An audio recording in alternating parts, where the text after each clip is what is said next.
கிறிஸ்து இயேசுக்குள் அன்பாய் அழைக்கப்பட்ட அன்புக்குரிய சகோதர சகோதரிகள் அனைவருக்கும் நம் பிதாவு நாமத்தினாலும் நம்ம ரட்சகர் மீட்பராக இருக்கிற இயேசு கிறிஸ்து நாமத்தினாலும் இந்த பைபிள் ஸ்டடிக்கு அன்போடு நினைக்கிறோம்.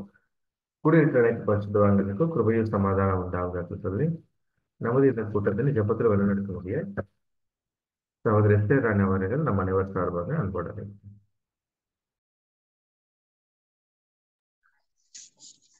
Okay.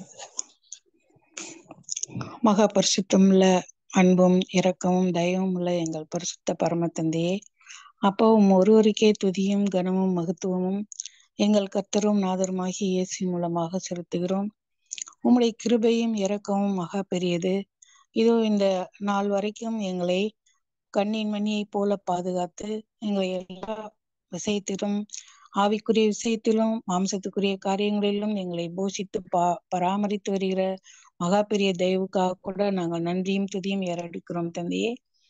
இன்று வரை எங்களுக்கு வேத பாடங்களை கொடுத்து எங்களுக்கு அறிவை கொடுத்து தெளிந்த புத்தியும் உடைய ஆவியும் கொடுத்து வருவதற்காக கூட நன்றியை செலுத்துகிறோம். எங்கள் ஒசூர் சபையில கூடியிருக்கிற சகோதர சகோதரிகளையும் நீர் ஆசீர்வதித்து, வராத பிள்ளைகளையும் கூட நீர் ஊக்குவித்து, அவர்களும் சத்தியத்தை அறிகிற அறிவை பகிர்ந்து கொள்ள தேவரீர் கிருபை செய்யுங்க.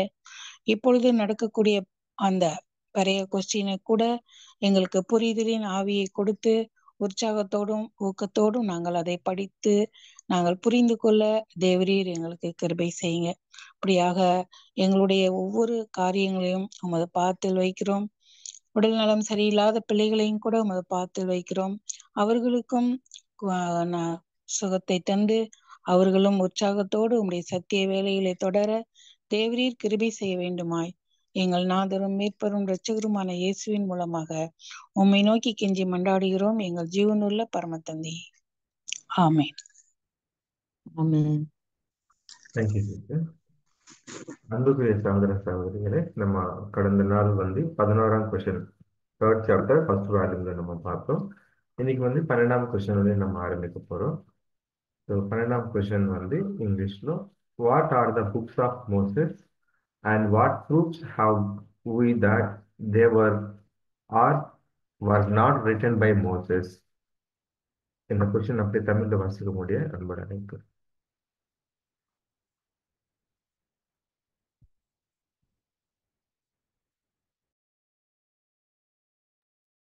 யாரும் தமிழ் வாசிக்க முடியும் பிரதர்?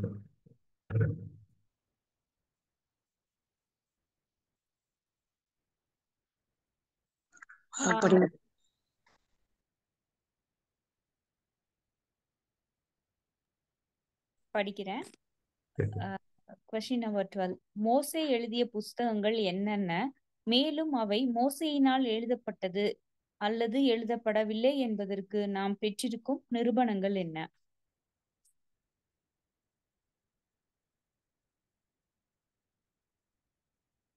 வேதத்தில் முதல் 5 புஸ்தகங்களும் மோசே எழுதிய புஸ்தகங்கள் என அறியப்பட்டிருந்தாலும் மோசே அவைகளின் ஆசிரியர் என எங்கும் தரப்படவில்லை. அவைகள் மோசேயினாலும் அல்லது அவர் மேற்பார்வையிலும் எழுதப்பட்டுள்ளன என்பது நியாயமான அனுமானம் ஆகும். அவருடைய மரணத்தையும் உடல் அடக்கத்தையும் பற்றி கண்டிப்பாக அவருடைய உதவியாளரால் எழுதப்பட்டிருக்க வேண்டும். மோசேயினால் இப்புஸ்தகங்கள் எழுதப்பட்டுள்ளது பற்றி இவ்விபரங்கள் வேதத்தில் தரப்படாவிட்டாலும் அவர் எழுதியதற்கான மாற்று கருத்துக்கு எவ்வித ஆதாரமும் இல்லை. புஸ்தகங்கள் வாசிப்போரை வஞ்சிக்க எழுதப்பட்டதேயானால் அப்படி செய்ய எண்ணம் கொண்டவர் மோசேயை மேன்மைப்படுத்தும் பொருட்டும் அப்புஸ்தகங்கள் இஸ்ரவேலில் மகா தலைவராயிருந்த மோசேயினால் எழுதப்பட்டிருக்கிறது என பதிவு செய்திருப்பார். ஆனால் மோசே எபிரேய சந்ததியை எகிப்தின் அடிமைத்தனத்திலிருந்து விடுதலை செய்தார் என்பது நாம் நிச்சயமாக அறிந்தது ஒன்று. அப்புஸ்தகங்களில் சொல்லப்பட்டிருக்கிற நியாயப்பிரமாணத்தின்படி அந்த இஸ்ரவேல் ஜனங்களை ஒரு ஜாதியாக ஒன்று திரட்டினார். அதன் பின் 3000 வருடங்களுக்கு மேலாக யூதர்கள் இப்புஸ்தகங்கள் மோசேயினால் அவர்களுக்கு அளிக்கப்பட்ட மாபெரும் பரிசு என்று எண்ணி அவைகளில் உள்ள ஒவ்வொரு நியாயப்பிரமாணத்தின் சாராம்சத்தையும் கூட மாற்றாமல் அது தேவனுடைய கொஞ்சம் ஸ்க்ரோல் பண்ணும்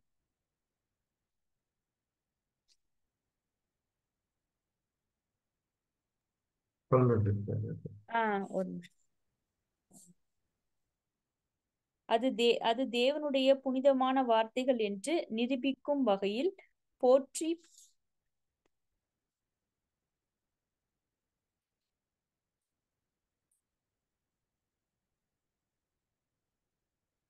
போற்றி பாதுகாத்து வருகிறார். பாதுகாத்து வருகிறார். Thank you sister. இதை இங்கிலீஷ்లో வாசிக்க முடிய அன்புக்குரிய சகோதர சகோதரர்கள் யாராவது இன்வைட் பண்ணி வாசிக்கலாம்.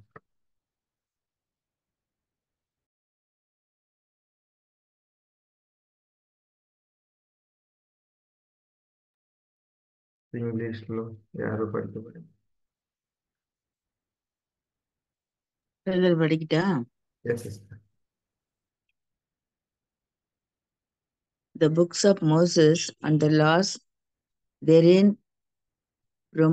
promulgated. The first 5 books of the Bible are known as the 5 books of Moses. So they now here mention his name as their author. That they were written by Moses or under his supervision is a reasonable inference. The account of his death and burial being probably added by his secretary. The omission of the positive statement that these books were written by Moses is no proof again. The thought, for had another written them to deceive and commit a fraud, he would surely have claimed that they were written by the great leader and statesman of Israel in order to make good his imposition. See Deuteronomy 31 9 to 27. Of one thing we are certain, Moses did lead out of Egypt and the Hebrew nation.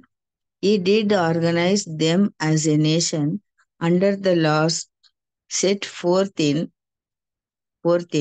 these books, and the Hebrew nation by common consent for over 3,000 years has claimed these books as a gift to him from Moses and has held them so sacred that a jot or title must not be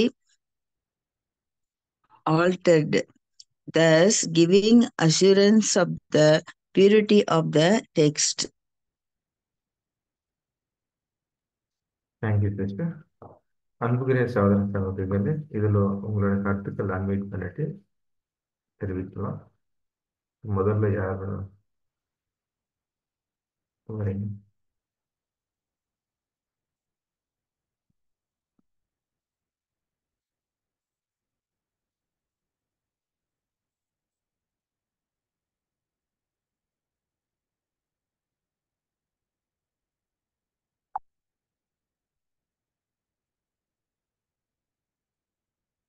first யாரு சொல்ல வரீங்கன்றதை சொல்லிட்டு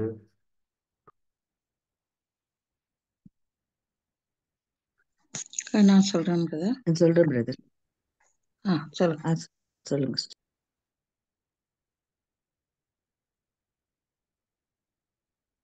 ரெண்டு பேரும் திருப்பி அன்வைட் பண்ணிட்டு sister சொல்லுங்க. சொல்லுங்க sister, நீங்க சொல்லுங்க. ஓகே. என்ன பார்க்கிறோம் அப்படின்னா, மோசே எழுதின புஸ்தகம் அது மோசையினால் எழுதப்பட்டது அல்லது எழுதப்படவில்லை என்பதற்கு நாம் பெற்றிருக்கும் நிறுவனங்கள் என்ன அப்படின்னு கேட்டிருக்காங்க. மோசே தான் எழுதினாரா இல்ல மோசே எழுத சொன்னாரா அப்படிங்கறத இங்க சொல்லியிருக்காங்க. ஆனா இங்க என்ன பாக்குறோம் அப்படின்னா, அந்த 5 ஆகமமும் மோசே அவர்களின் ஆசிரியர் என எங்குமே சொல்லல அப்படின்னு சொல்லியிருக்காங்க. அவைகள் மோசையினால் அல்லதுன்னா அவர் மேற்பார்வையில எழுதப்பட்டிருக்கணும். இதுக்கு என்ன உதாரணம் கொடுக்குறாங்கன்னா, அப்படியா இருந்தா அவர் மரணம் அங்க மரித்தார் இல்லையா, அவர் உடல் அடக்கம் பண்ணப்பட்டதெல்லாம் எழுதியிருக்கிறாங்கன்னா ஏதோ ஒருத்தவங்க கூட இருந்து எழுதியிருக்கணும் அப்படின்னு கூட அவங்க சொல்றாங்க.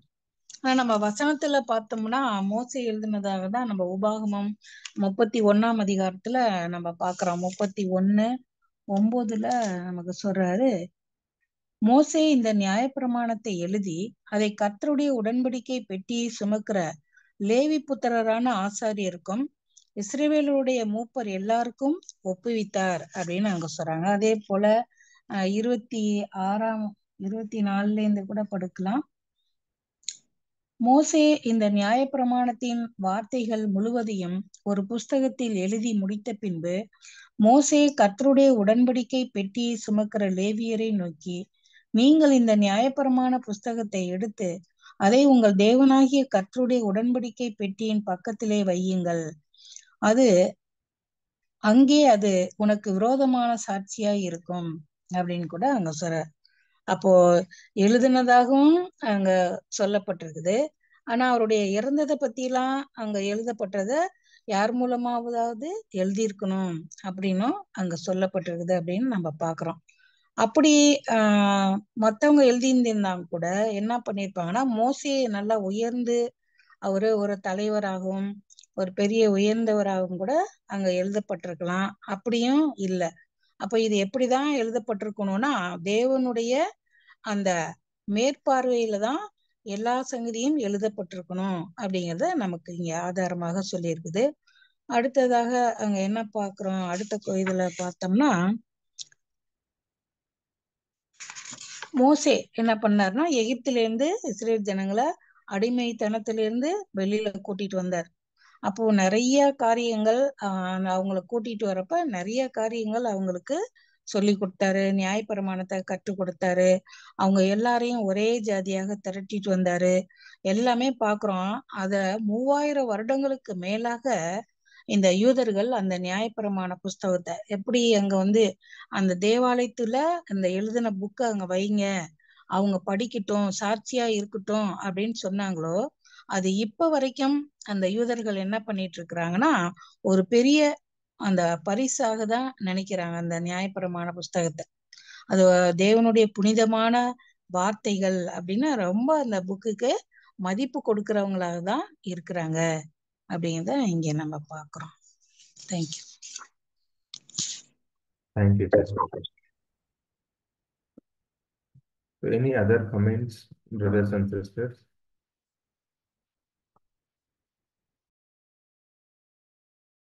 பிரதர் இதேதான் சொல்லணும். சிஸ்டருக்கு நல்லா புரியுற மாதிரி சொல்லிட்டாங்க. ஓகே அம்மா. அப்போ வேற எதனா கருத்துக்கள் இருந்தா சிஸ்டர், மோசே அடக்கம் பண்ணினதையும் மரணத்தையும் அடக்கம் பண்ணினதை பத்தி தெரியாதுன்னு தானே சிஸ்டர் நம்ம படிச்சிருக்கோம். இங்க எழுதியிருக்காங்கன்னு சொல்லியிருக்கு. இல்ல சிஸ்டர், தெரியாது. ஆனா இறந்து அந்த மலையில தானே அங்க அடக்கம் பண்ணப்படுறாங்க. அங்க போய் தானே அவர் இறக்குறாரு இல்லையா? அத தேவனே அடக்கம் பண்ணாருன்னு நமக்கு பாக்குறோம். அந்த எழுதப்பட்டிருக்கா சிஸ்டர் இது? உபாகமும் 34ஆம் அதிகாரம் அவரே அதை கூட எழுதுவாரு. 34ஆம் அதிகாரத்துல 5வது 7ஆம் வசனத்திலிருந்து பார்க்கலாம்.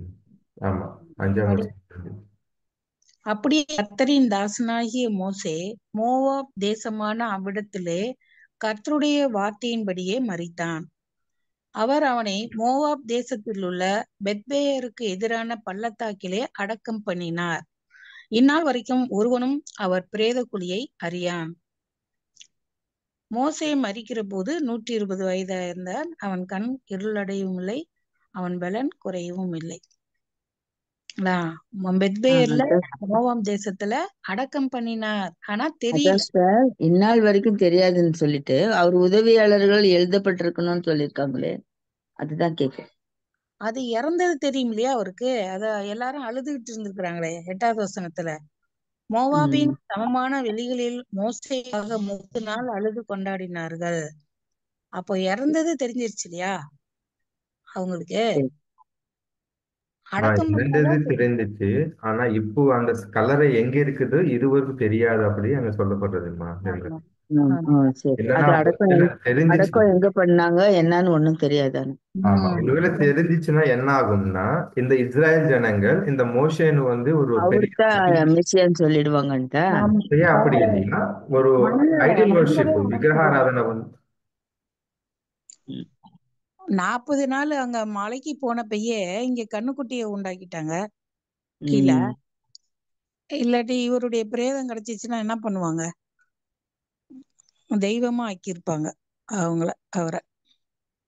ஏன்னா மோசே மேல அவங்க அவ்வளோ ஒரு பற்றுதல் இருந்தது. ஆமா ஆமா. Sister Pratyusha, please. எனக்கு வந்து ஒரு ஆக்சுவலி எல்லா பாயிண்ட்ஸ் அம்மா சொன்னது, ஒரே ஒரு பாயிண்ட் ப்ரூஃப்காக மோசே தான் எழுதுட்டாரு அப்படி சொல்றதுக்காக ஒரு ஜோப் புக் ஜேம்ஸ் பிரதர் சொன்னும் போது ஒரு வேர்ட் சொன்னாரு, ஒரு ரெஃபரன்ஸ் சொன்னாரு. ஜோப் அவங்க தான் எழுதிட்டாரு அப்படி ஒரு ரெஃபரன்ஸ் இருக்கு. அதுல நம்ம மோசே எழுதும் போது எல் ஷதாய், ஆல்மைட்டி காட் அப்படி ஒரு வேர்ட் யூஸ் பண்றாரு. அது நம்ம ஜோப்ல பாக்கலாம். யோப் 5:17 யாராவது படிக்க முடியுமாமா? ஜோப் 5:17. ஓகே.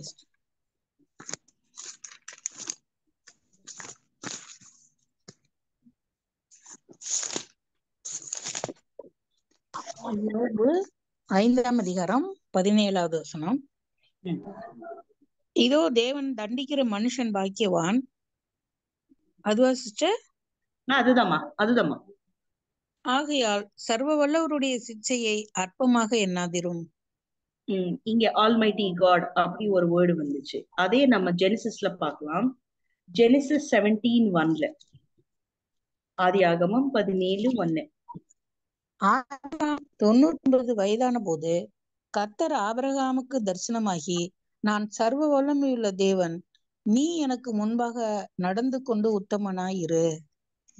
இப்படிதான் இந்த இது ரைட்டிங் சில பேர் எழுதும் போது ஒரு ஒரு ஒரு வேர்ட்ஸ் இருக்கு. சோ அந்த வேர்ட்ஸ் என்னன்னா, மோசஸ் யூஸ் பண்ண வேர்டு என்னன்னா ஆல்மைட்டி, எல்ஷதாய். அந்த எல்ஷதாய் வந்து இவங்க நிறைய யூஸ் பண்றாரு. சோ இப்போ ஜோப்ல ஒரு ஹோல் பைபிள்ல இந்த ஆல்மைட்டி அப்படி பார்க்கும்போது 48 டைம்ஸ் வந்துச்சா. அப்புறம் ஜோப்ல மட்டும்தான் 31 டைம்ஸ், ஆதியாகமம்ல 6 டைம் யூஸ் பண்ணிட்டாரு. சோ இது வச்சுட்டு என்ன சொல்றாருன்னா, ஜோபும் எழுதுது மோசேதா, இந்த 5 நமக்கு இருக்க கொடுக்கப்பட்ட தோரா, அவங்க கொடுக்கப்பட்ட தோரா, இது எல்லாத்தையும் எழுதுது மோசேதா. அப்படி ஒரு ரெஃபரன்ஸ் பிரதர் அன்னைக்கு ஜோப் சொல்லும் போது சொன்னாரு. அந்த வேர்ட் நான் ஆட் பண்ணணும்னு வேற இருந்துட்டேன். Thank you brother. Thank you sister. வேற எதனா அடிஷனல் பாயிண்ட்ஸ் அனுப்புகிற சகோதரர்களே?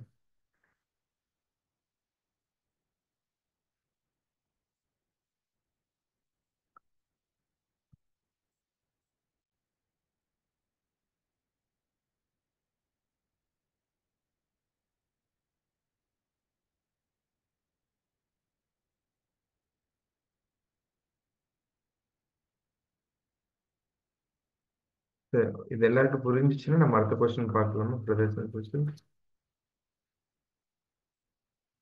Okay brother. Okay, thank you.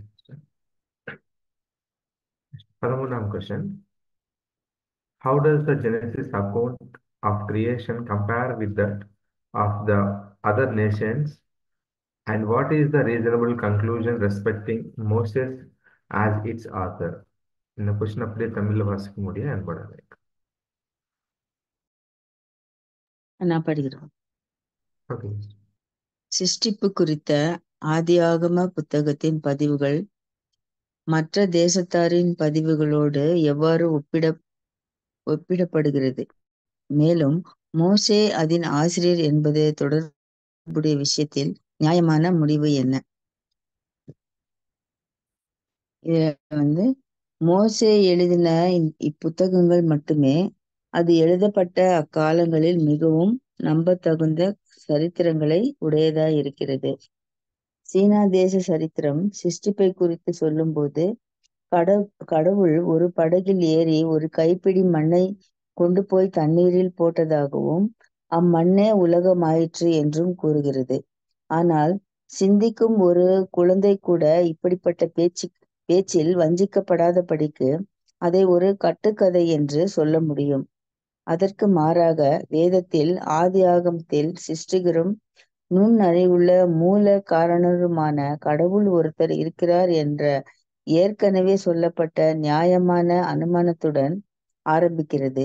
இதில் கடவுளின் ஆரம்பத்தை பற்றி பேசாமல் அவர் ஆதியிலே வானத்தையும் பூமியையும் மிகவும் கச்சிதமாகவும் ஒரு ஒழுக்கத்திற்குள்ளும் படைத்த அவருடைய வேலையை பற்றி தெரிவிக்கிறது. ஆதியிலே தேவன் வானத்தையும் பூமியையும் சிருஷ்டித்தார்.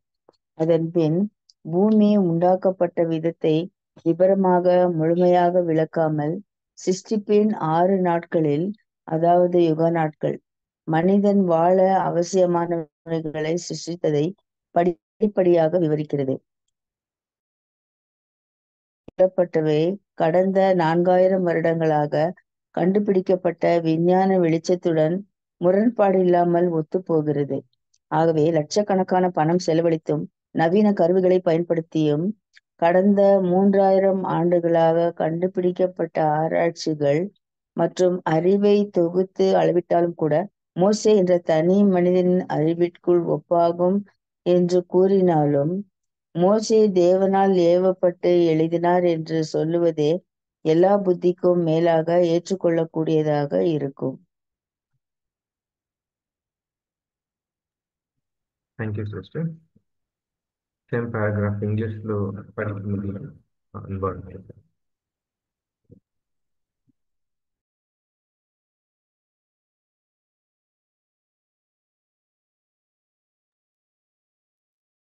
இங்கிலீஷ்ல படிக்க முடியும். படிக்கிறேன் brother. These writings of Moses contain the only credible history extent of the epoch of which it traverses. China's history affects to begin at creation, telling how God went out on the water in a skiff and taking in his hand a lump of earth, cast it into the water. That hump of earth it claims become this world, etc.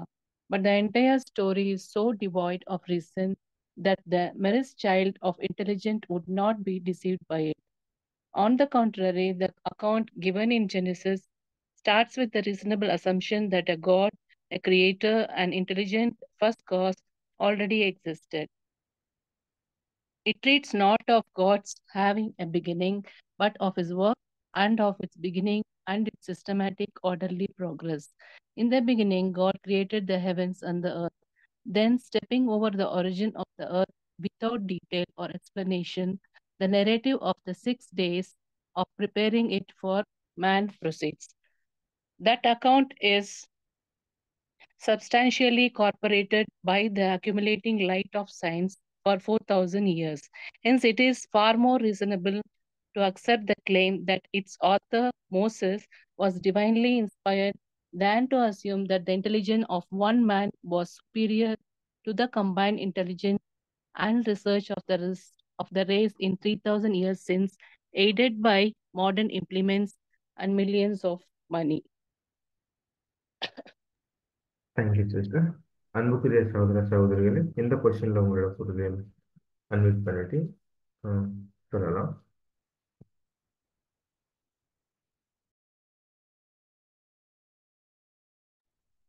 முதல்ல யாரு சொல்ல வரீங்க?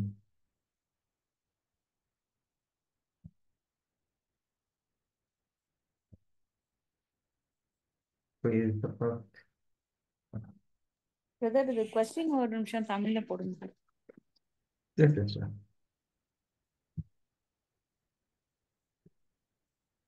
இந்த கொஸ்டினுக்கு பாத்தீங்கன்னா ஆதியாகமத்துல சிருஷ்டிப்பு பத்தி போட்டிருக்கிற ஒரு விஷயங்கள் வந்து மோசையால எழுதப்பட்டது அப்படின்னு நம்ம பார்த்தோம். அப்ப மத்த தேசத்தாரோ இல்ல மத்த ஜாதிகள் அவங்க வந்து இந்த உலகம் உண்டான சிருஷ்டித்த விதத்தை பத்தி சொல்லியிருக்கிற ஒரு விஷயத்த நம்ம பார்க்கும்போது நம்ம வேதத்துல எழுதப்பட்டது வந்து நம்ப தகுந்ததா இருக்கு அப்படின்னு நம்ம பாக்குறோம். ஏன் அப்படின்னு சொல்லி பார்த்தா, உதாரணத்துக்கு வந்து இங்க சைனால வந்து ஒரு ஹிஸ்டரி என்ன சொல்றாங்க அப்படின்னா, ஒரு கடவுள் வந்து ஒரு படகுல ஏறி ஒரு ஒரு கைப்பிடி மண்ணை கொண்டுதான் தண்ணியில போட்டாங்க. அதுல இருந்து தான் அந்த உலகம் உருவாச்சு அப்படின்னு சொல்றாங்க. இப்ப இத ஒரு சின்ன ஒரு குழந்தைகிட்ட போய் சொன்னா கூட அது என்னன்னா அவங்க இந்த கதை அப்படின்றது கட்டுக்கதை, இது ஒரு கதை அப்படின்னு அது ஒரு நம்ப முடியாது. ஒரு குழந்தையாலே நம்ப முடியாத அளவுக்கு அந்த சிருஷ்டிப்பை பத்தி புற தேசத்தார் பேசுறாங்க. ஆனா வேதத்துல வந்து உருவாக்கப்பட்ட ஒவ்வொரு விஷயத்தையும் பாத்தீங்கன்னா 4000 வருஷமா ஆராய்ச்சி பண்ணி கண்டுபிடிச்ச விஷயங்கள் ஏற்கனவே சொல்லப்பட்டிருக்கு வேதத்துல. அதாவது நம்பத்தகுந்த விதத்துல இருக்கு. ரொம்ப பர்ஃபெக்டா மேட்ச் ஆகுது. அந்த அதாவது பூமியை சுத்தி ஆஹ் மூணா இருக்கட்டும் இல்ல அடுத்த கிரகங்களா இருக்கட்டும், அதுல இருந்து வெளிவர சவுண்டு இதெல்லாம் வந்து ஒண்ணுக்கொண்ணு இசைவா இப்பதான் கண்டுபிடிச்சிருக்காங்க. ஆனா வேதத்துல இதெல்லாம் முன்னாடியே வந்து ரொம்ப ஆழமா வந்து இது செயல்பட்டுட்டு வந்திருக்க விதம் வந்து சொல்லப்பட்டிருக்கு. அப்ப இது ஒரு மோசே அப்படின்ற ஒரு தனி மனிதனோட அறிவுத்திறனால வெளிப்பட்டுச்சா அப்படின்னா இல்ல. மோசே வந்து எல்லாத்தையும் உண்டாக்கின தேவனால ஏவப்பட்டு எழுதினார் அப்படின்றது தான் நம்மளுடைய புத்திக்கு ஏற்றுக்கொள்ளக்கூடிய ஒரு காரியமா இருக்கு அப்படின்றத நான் புரிஞ்சுக்கிட்டேன்.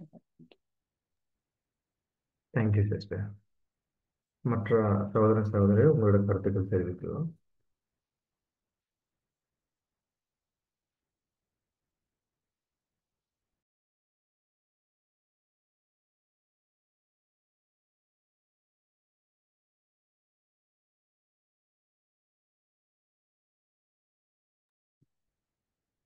இந்த கொஸ்டின் இது புரிஞ்சிச்சுன்னா வேற எதனா கேள்விகள் இருந்தால் நம்ம பார்க்கலாம். இது ஃபார் எக்ஸாம்பிள் இங்க பிரதர் வந்து சைனீஸ் அவங்களோட விசுவாசம் தான் இங்க மென்ஷன் பண்ணிருக்கிறாங்க எர்த் கிரியேஷன் பத்தி. அது குழந்தையே ஏத்துக்க முடியாத வரைக்கும் அவங்க விசுவாசிக்கிறாங்க அப்படி பார்க்குறோம். ஸோ இதுலவே மற்ற நம்ம ஆன்லைன்ல கூகுள்ல சர்ச் பண்ணிட்டு நிறைய விஷயங்கள் நமக்கு வந்து வருது. மெசபடோமியா, பாபிலியோனியன் எப்படி விசுவாசிக்கிறாங்க, ஹிந்து கிரியேஷன் தியரி எப்படி இருக்குது, நோர்ஸ் மிதியாலஜி, கிரீக்கு கிரீக்கு அவங்க எப்படி இது பத்தி நினைக்கிறாங்க,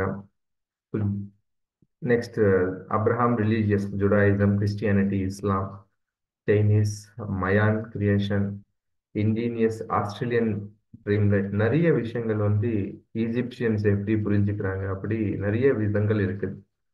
இதுல எல்லாமே பார்த்தா இந்த சைனீஸ் இது எப்படி அங்க ஒரே வார்த்தையில சொன்னாங்க பிரதர், அதுல ஒரு குழந்தையே அது வந்து ஏத்துக்க முடியாத வரைக்கும் இருக்குது அப்படி. ஸோ அப்படிதான் மற்ற விஷயங்கள் எல்லாமே அப்படிதான் இருக்குது. அது படிச்சா ஃபார் எக்ஸாம்பிள் மெசபடோமியா அவங்களோட விசுவாசம் எப்படி இருந்துச்சுன்னா, ஏனுமா எலிஸ் அப்படிப்பட்ட ஒரு விஷயம் இங்க மென்ஷன் பண்றாங்க.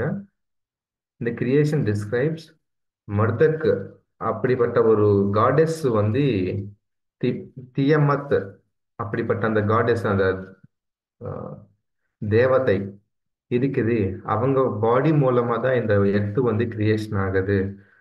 ஹெவன்னா அவங்களோட பாடி ஹாஃப், டாப் பாகம், மேல பாகம் வந்து ஹெவன்ஸா கிரியேட் ஆயிடுச்சு. அவங்களோட கீழே லோயர் ஹாஃப் வந்து எர்த்தா மாறிச்சு அப்படி அவங்க விசுவாசிக்கிறாங்க. அதுவே ஹிந்து கிரியேஷன் பார்த்தா காஸ்மிக் எக் அப்படி சொல்லப்பட்டது. இந்த யூனிவர்ஸ் வந்து எல்லாமே இந்த காஸ்மிக் எக்கு நுண்டி தான் உருவாக்கப்பட்டது. அதுல நுண்டி பிரம்மா வந்திருக்காங்க. மேபி அதுக்கப்புறம் தான் he created earth and heavens அப்படி ஹிந்து கிரியேஷன்ல அவங்களோட தியாலஜி இருக்குது. இப்படி விவிதமான கிரேக்கர்கள் நம்ம பார்த்தா ஒரு சூன்யம் வாய் நுண்டி தான் கிரியேஷன் ஆனது ஒரு தேவதூதை மூலமா. அவங்க தான் பர்த்துக்கு அந்த ஸ்கைக்கு வந்து பர்த் கொடுத்துச்சு. அது மூலமா மவுண்டைன்ஸு, ஸ்கைஸு, சீஸு இது எல்லாமே வந்துச்சு. She produced the Titans who played significant role in shaping world. அவங்க மூலமா டைட்டான்ஸ் அப்படிப்பட்ட ஒரு ஜாதி வந்துச்சு. அவங்க வந்து இந்த உலகத்தினை ஷேப் பண்றதுக்கு நல்லா அவங்க வேலை செஞ்சிருக்காங்க. அப்படி விவிதமான கருத்துக்கள் வந்து இருக்குது. ஆனா நம்ம பரிசுத்த வேதாகம் நம்ம பார்த்தா இதிலும் மோசே எழுதப்பட்ட இந்த பரிசுத்த வேதாகத்திலோ அவங்க தானா இது எழுதப்படலாம் அப்படின்னு நம்ம பார்க்கிறோம். இது தேவன் தான் அவங்களுக்கு அந்த ஆவி கொடுத்துட்டு எழுத வச்சிருக்காங்க. ஸோ இது நம்ம பார்த்தா அந்த கிரியேஷன் கிளியரா சயின்டிஃபிக்கா இப்போ நம்ம பேசிக்ஸ்லவும் இந்த இந்த சாப்டர் எடுக்கிறப்போ நம்ம கிளியரா நம்ம சொல்லுவோம். சயின்ஸ் எப்படி இது ப்ரூவ் பண்றதுன்னா பிக் பேங் தியரி அப்படிதான் இந்த உலகம் வந்து கிரியேஷன் ஆச்சு அப்படி அதுல சொல்லப்பட்டது. அதுதான் நமக்கு பரிசுத்த வேதாகமும் சொல்லப்பட்டது அப்படின்னு நம்ம அதுல ப்ரூவ் பண்ணி தான் நம்ம பேசிக்ஸ் ஸ்டார்ட் பண்ணுவது நம்ம இங்கே பார்க்கலாம். ஸோ அதனால இதுதான் நமக்கு வந்து இன்டெலிஜென்ட்டா சயின்டிஃபிக்கா கிளைம் பண்ணலாம். இதுதான் இப்படிதான் அப்படி நம்ம இதுல புரிஞ்சுக்கலாம். வேற எதனா பாயிண்ட்ஸ் இருந்துச்சுன்னா அன்மியூட் பண்ணிட்டு நீங்க தெரிவிக்கலாம்.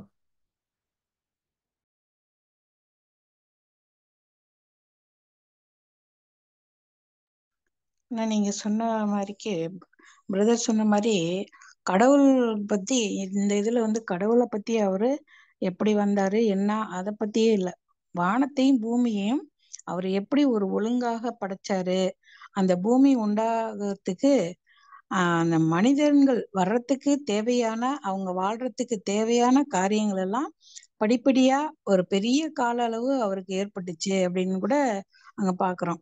நிறைய பேரு பார்த்தோம்னா நம்ம ஒவ்வொருத்தரும் ஒவ்வொரு விதமா அந்த படைப்பை பத்தி சொல்றாங்க இல்லையா. இப்ப நல்லா நிறைய காரியங்கள் சொன்னாங்க. சொரக்காயில இருந்து வந்துச்சு, சொரக்கா கூட்டுல இருந்து வந்திருந்தாங்க.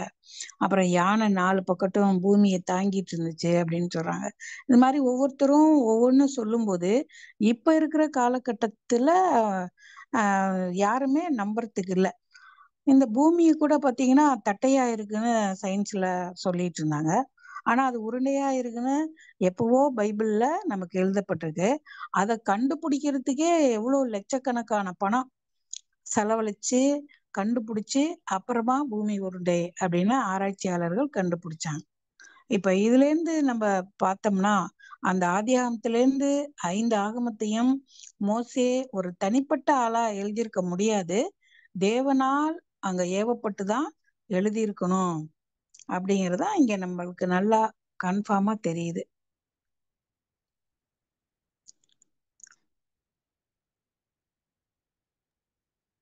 Thank you sister. Yes sister. வேற எதனா கருத்துக்கள் அன்புரிய சகோதரர்கள்? டவுட்டுங்க பிரதர்.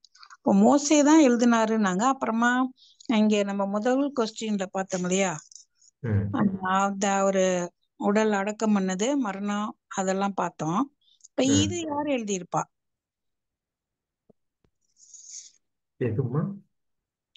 அவருடைய மரணத்தை பத்தி இப்ப மோசே உயிரோட இருக்கிற வரைக்கும் இந்த ஆகமம் எல்லாம் எழுதியிருக்கலாம். ஓகே. ஆமா கண்டிப்பா. அவர் மரித்தது அடக்கம் பண்ணது அதெல்லாம் போட்டிருக்கே, அது அல்ல எப்படி? சார், அதுல அங்க போட்டிருக்காங்களே அவரோட உதவியாளர்களால எழுதப்பட்டுச்சு. அதான் உதவியாளர்களால் தான் எழுதப்பட்டிருக்குன்னா அப்ப அதை மட்டும் எழுதியிருப்பாங்களா? ஆமா அப்படிதான் இருக்கலாம் தானம்மா. மத்தது எல்லாமே மோசே எழுதியிருக்காரு. அந்த கடைசி அது மட்டும் வேற யாராவது எழுதியிருப்பாங்க போல இருக்கலாமா. அப்படிதான். ம். அதுக்கப்புறம் நெக்ஸ்ட் ஜோஷுவா வருவாங்க தானா. அவங்க காலத்துல நடக்கிற எல்லா காரியங்களும் அவங்க தான் எழுதியிருப்பாங்க தானே. ஒருவேளை ஜோசுவா கூட எழுதியிருக்கலாம், கூட இருந்தவர் அவர்தான். அது கொஞ்சம் தானே இங்க அவங்களோட மரணத்தை பற்றி தவிர வேற எதுவுமே இங்க இல்ல. என்னன்னா அது கொஞ்சம் அப்புறம் யோசுவா சார்ஜ் எடுத்திருக்காங்க தானே. ஸோ இந்த விஷயம் மட்டும் மேபி தேவன் ஆவினால மேபி ஜோஷுவா எழுந்துக்கலாம். ஆமா, ஏன்னா அடுத்தது யோசுவா தான் எழுதுறாரு. அப்போ இதை எழுதிட்டு இது பண்ணிருப்பாரு. சிஸ்டர் பிரத்யூஷா உங்களோட கருத்துக்கள் தெரிவிக்கலாம். எஸ் இங்க என்னோட புரிதல் என்னன்னா, actually Chinese they have given their theory. அவங்க என்ன சொல்றாங்கன்னா, ஒரு படவை ஸ்கிப்னா ஒரு படம் லைக் ஷிப் மாதிரி, ஒரு ஸ்மால் ஷிப் மாதிரி அந்த வாட்டர்ல போகும்போது ஒரு மண் எடுத்துட்டு அப்படி அதையே தண்ணியில போடுறாங்க. ஸோ அது வேர்ல்ட் ஆயிடுச்சு அப்படி சொல்றாரு.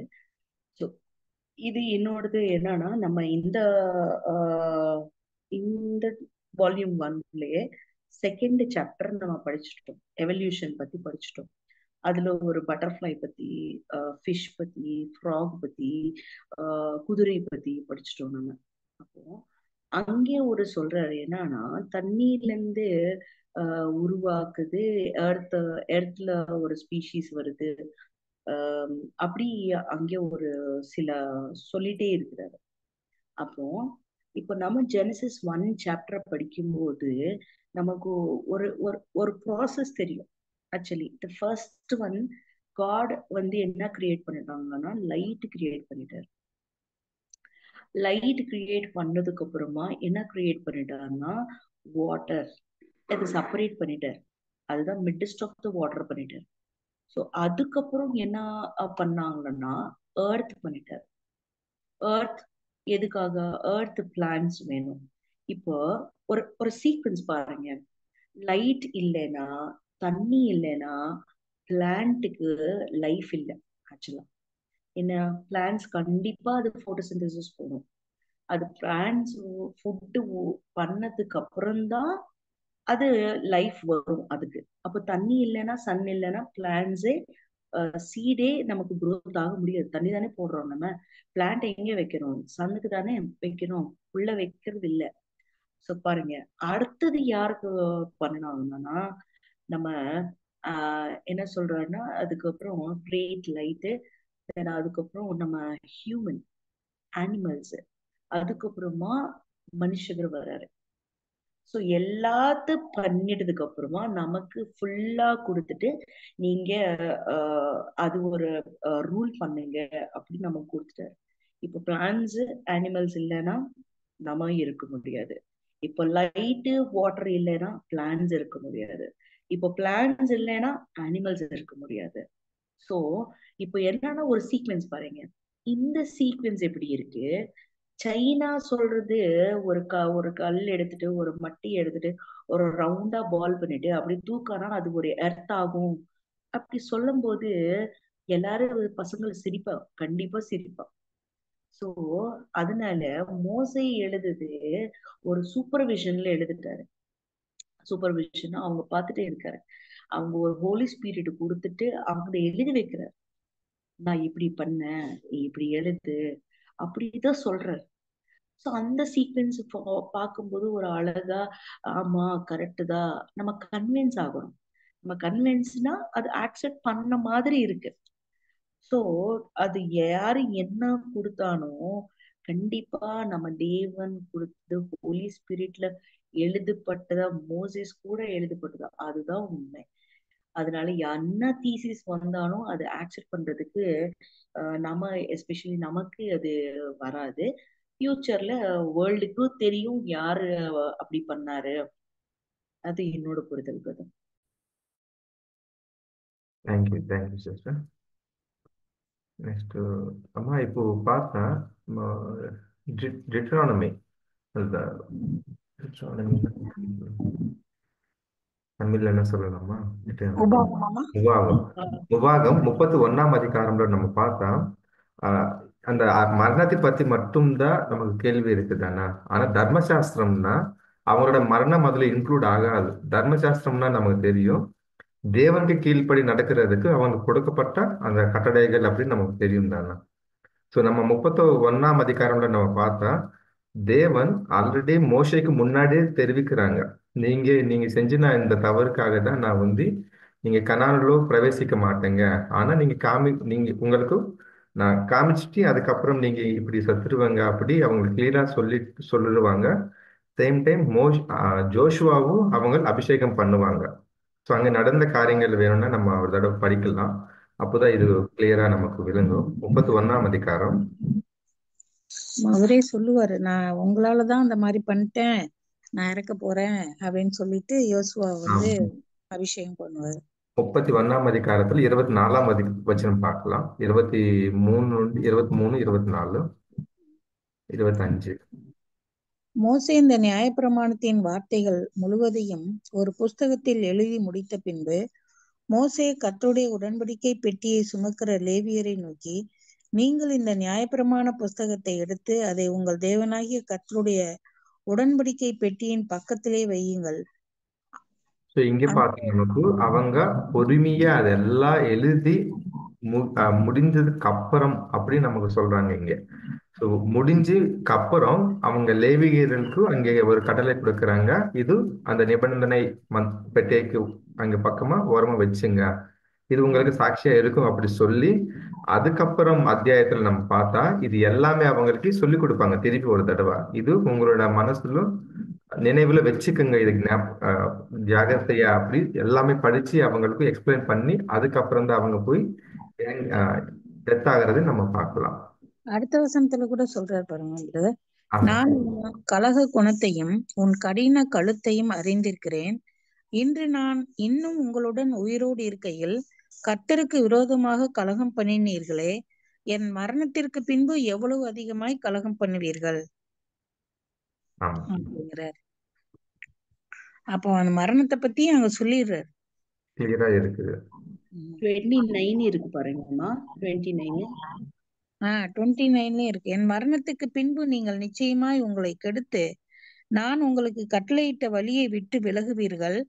ஆகையால் கடைசி நாட்களில் தீங்கு உங்களுக்கு நேரிடும்.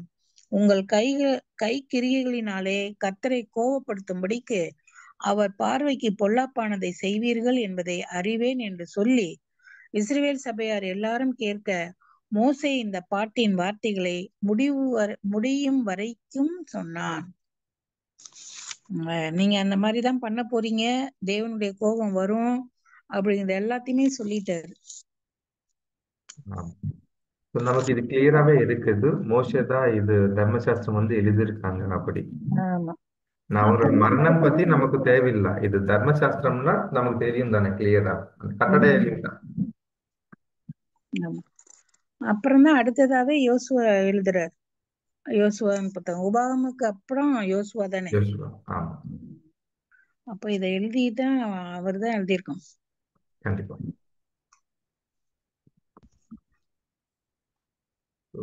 இதுல எதனா கருத்துக்கள் இல்ல ஆலோசனைகள் இருந்தா அன்புக்குரிய சகோதர சகோதரியை தெரிவிக்கலாம்.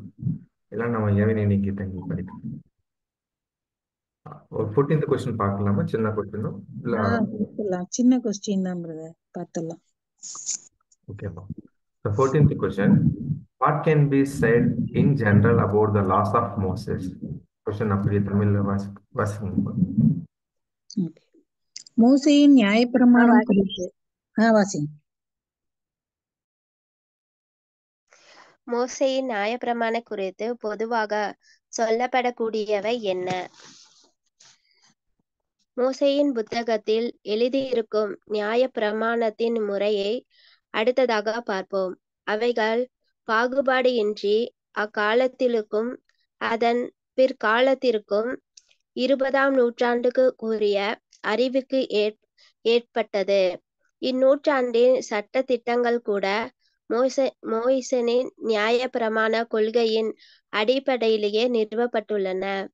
எவ்வாறு என்றில் அவைகள் நிறுவின மனுஷர் மோசேயின் பிரமாணத்தை தெய்வீகமானது என்று ஏற்றுக்கொண்டார். இது இங்கிலீஷ்ல யார் படிக்கிறீங்க? சிஸ்டர் பிரத்யூஷா படிக்கிறது. Look next at the system of laws laid down in these writings. They certainly were without an equal, either in their day or since until this 28th century. And the laws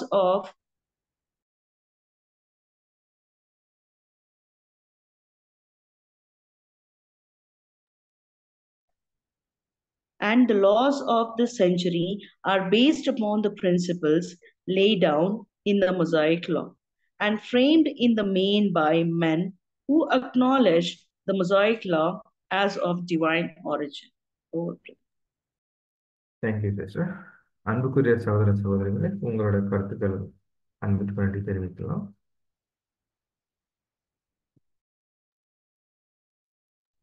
brother, மோசே அப்போ பண்ணின அந்த நியாயப்பிரமாண முறைதான் இப்போ வரைக்கும் அதே அப்படியே கண்டினியூ பண்ணிட்டு இருக்காங்கன்ற மாதிரி இருக்குது பிரதர். இல்ல ஓகேம்மா. எஸ்ம்மா.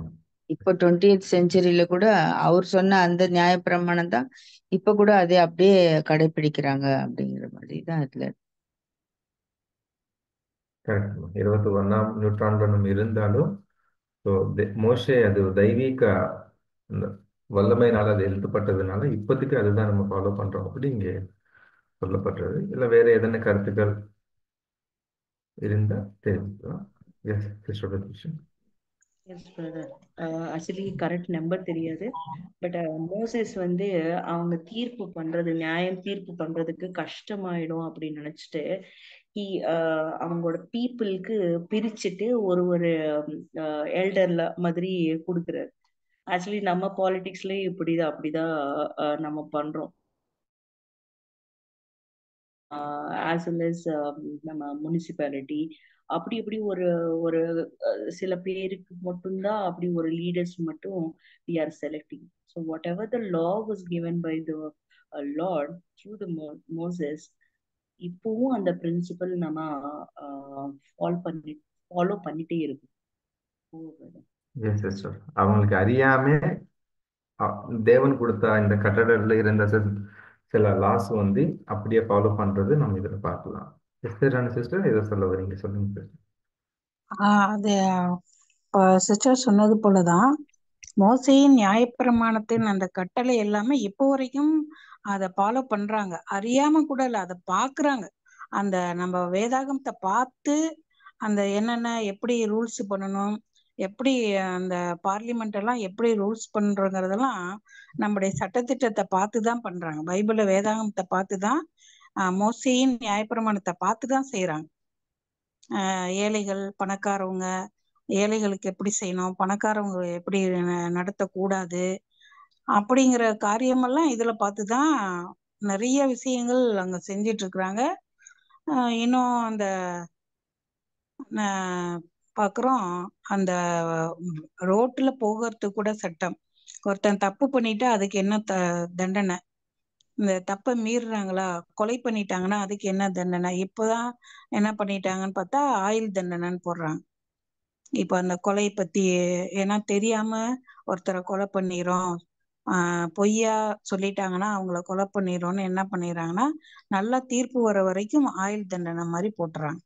அப்போ கொலை பண்ணவங்களுக்கு என்ன பண்ணணும், அந்த ஒரு கண்ணை எடுத்துட்டா மறுக்கண்ணை எடுத்துடணுங்கிற ஒரு சட்ட திட்டம் எல்லாமே இப்போ வரைக்கும் அதை ஃபாலோ பண்ணிட்டு தான் வர்றாங்க.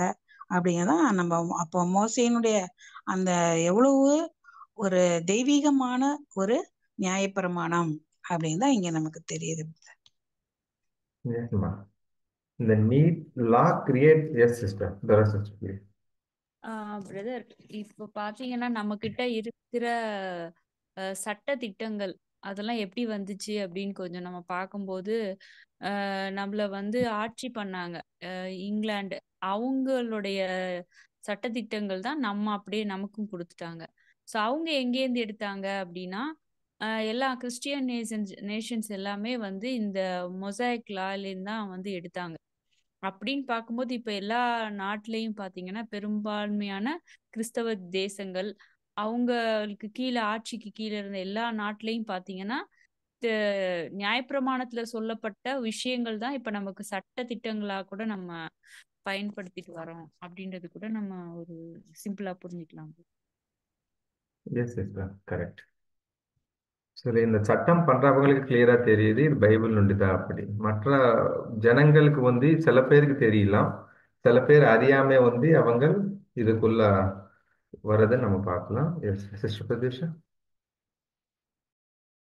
S brother. ஆக்சுவலி நம்ம அம்பேத்கர் எழுதுற கான்ஸ்டியூஷன் எல்லாத்தையும் ஒரு எல்லா கண்ட்ரில இருந்து ஒரு பாயிண்ட் எடுத்தது தான்.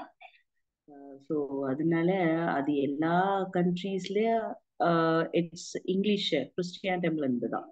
அந்த கிறிஸ்டியானிடம் கண்டிப்பா they will be following our Bible only. So திரும்ப அது இங்கதான் வருது. So Moses whatever he was given, that is followed by our Indian politicians, whoever it is. Mahatma காந்தியும் ஒரு சொல்றாருல்ல, ஒரு அடிச்சானா நான் வேற ஒரு சீக் ஐ வில் ஷோ அப்படி. That's also one of the things we can take it over. Yes sister, thank you. இது கூட brother, அந்த பழைய ஏற்பாட்டுல அந்த நிலத்தில் விளைந்தது அதுல மீதியா இருக்கிறத நீங்க என்ன பண்ணிடாதீங்க, எடுத்துட்டு போயிடாதீங்க, விட்டுடுங்க, அது ஏழைகள் வந்து பொறுக்கிட்டு போட்டோம் அப்படின்னு ஒரு சட்டம் போட்டிருந்தாரு. அது ரூத்து கூட அதை ஃபாலோ பண்ணாங்க. அதை போய் அந்த நிலத்துல போய் எடுத்துட்டு வந்தாங்க, கோதுமைன்னு பாக்குறோம். அது இப்ப வரைக்கும் நடக்குதுங்க. அது ரொம்ப ஆச்சரியமா இருக்கு. இப்ப வரைக்குமே அந்த காய்கறிகள் பயிர் போடுறவங்க, அந்த நிலத்துல இது பண்றவங்க எல்லாமே என்ன பண்ணிடுறாங்க, கடைசியில கொஞ்சம் விட்டுட்டு போயிடுறாங்க. ஏன்னா ஏழைகள் வந்து எடுத்துக்கிட்டோம், அது ஒரு பெரிய ஒரு ஆசீர்வாதமாக அதை நினைக்கிறாங்க. இது எப்படி வந்திருக்கும் அவங்களுக்கு அப்படியே ஒரு, நான் இங்கே ஒசூருக்கு வந்தப்பதான் இதை பத்தி நான் தெரிஞ்சுக்கிட்டேன். அப்படியே போட்டு போயிடுவாங்க. போய் நாங்க பார்த்தா ஆச்சரியமா இருக்கும். அப்போ பழைய ஏற்பாட்டுல சொன்னதை இன்னமும் கடைப்பிடிச்சிட்டு வர்றாங்க அப்படிங்கிறத நம்ம புரிஞ்சுக்க முடியுது. அதனால கரெக்டுமா. ம்.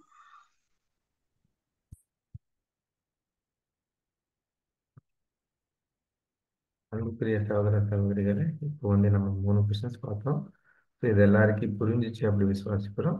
இதில் இருந்த கருத்துக்கள் இருந்தால் நம்ம திரும்பி நம்ம பேசலாம்.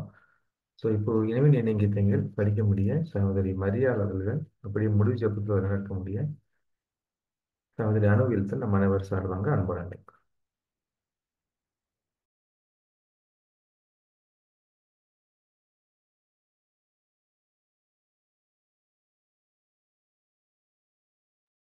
ஐயா சிஸ்டர்.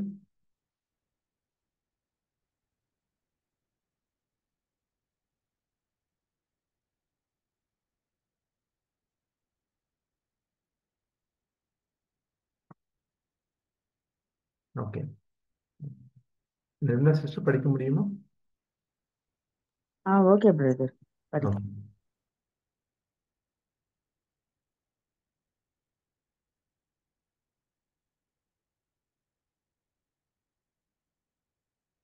ஒரு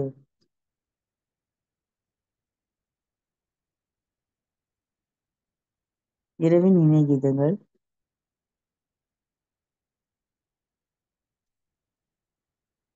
ஆகஸ்ட் 30 சங்கீதம் 37 3வது வசனம். கர்த்தரை நம்பி நன்மை செய், தேசத்தில் குடியிருந்து சத்தியத்தை மேய்ந்து கொள்.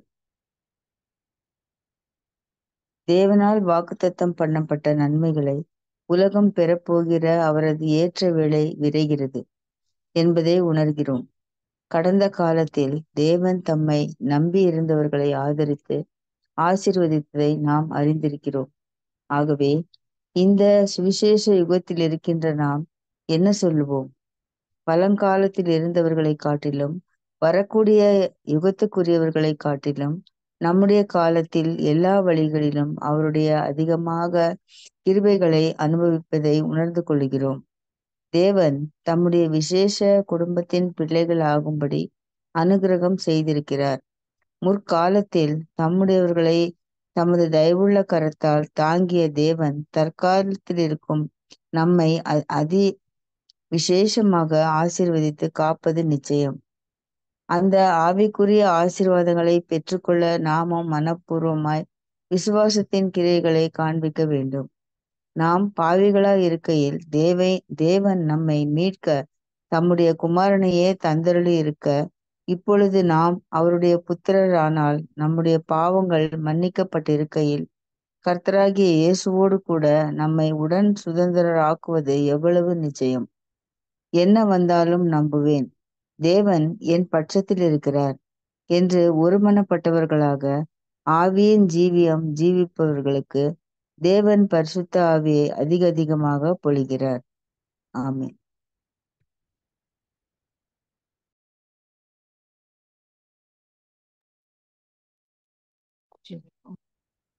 எங்களை அளவில்லாமல் நேசிக்கும் எங்கள் அன்பு தகப்பனே, அருமையான இந்த மாலை வேளையிலும் நாங்கள் சகோதர சகோதரிகளாக ஒருமித்து கூடி அப்பாவுடைய வசனத்தை தியானிக்கவும், ஆண்டவரை நாங்கள் பகுத்தறிந்து கொண்டு அப்பாதை பரிசாற்றவும் எங்களுக்கு கொடுத்த அந்த ஆவின் அபிஷேகத்துக்காக நன்றி செலுத்துகிறோம். இன்னும் உம்மை அறியவும் கிட்டே சேரவும் இந்த நாளில் ஆண்டவரே கலந்து கொள்ள முடியாத இருக்க சகோதர சகோதரிகளுக்காகவும் நாங்கள் ஜெபிக்கிறோம். இன்னும் வரும் நாட்களில் ஆண்டவரே இன்னும் உம்மை அறிந்து கொள்ள, வேதத்தை அறிந்து கொள்ள, அதன்படி நாங்கள் நடக்கவும், நாங்கள் ஆண்டவரை கலந்து ஆலோசிப்பது மாத்திரமல்ல ஆண்டவரே கர்த்தாவே, நாங்கள் அதன்படி ஒவ்வொன்றும் நாங்கள் ஆவியிலே ஆண்டவரை நடப்பிக்க எங்களுக்கு நீர் கிருபை கொடுக்கும்படியாக ஒப்பு கொடுக்கிறோம். இந்த நாளை மட்டுமாய் ஆண்டவரே இந்த ஒரு மணி தியானம் எங்களோடு கூட இருந்தீர், அதற்காக ஸ்தோத்திரம். இன்னும் உம்முடைய அறிவை, வல்லமையின் அபிஷேகத்தை எங்கள் ஒவ்வொருவருக்கும் நீர் ஊற்றுவீராக. இன்னும் உம்மை அறிந்து கொள்ள எங்களுக்கு கிருபை கொடும். அவரை நடத்தி கொடுத்த அனைவருக்கும் ஆண்டவரை நாங்கள் உம்முடைய நாமத்தில் நன்றி செலுத்துகிறோம். இந்த வேளையில் நாங்கள் மறுபடியும் ஒன்று கூடி நாங்கள் இந்த போல் ஆலோசிக்க, உம்முடைய வசனங்களை தியானிக்க, நாங்கள் படிக்க இருக்கிற ஒவ்வொரு காரியங்களையும் உடைய கருத்தில் ஒப்பு கொடுத்து, நாளை நீர் ஆசீர்வதித்து கொடுத்ததற்காக நன்றி செலுத்தி, துதிகன மகிமை எல்லாம் ஒருவருக்கே செலுத்தி, நசரேயனாகிய இயேசு கிறிஸ்துவின் நாமத்தில் ஜெபிக்கிறோம் ஜீவனுள்ள நல்ல தகப்பனே. ஆமென்.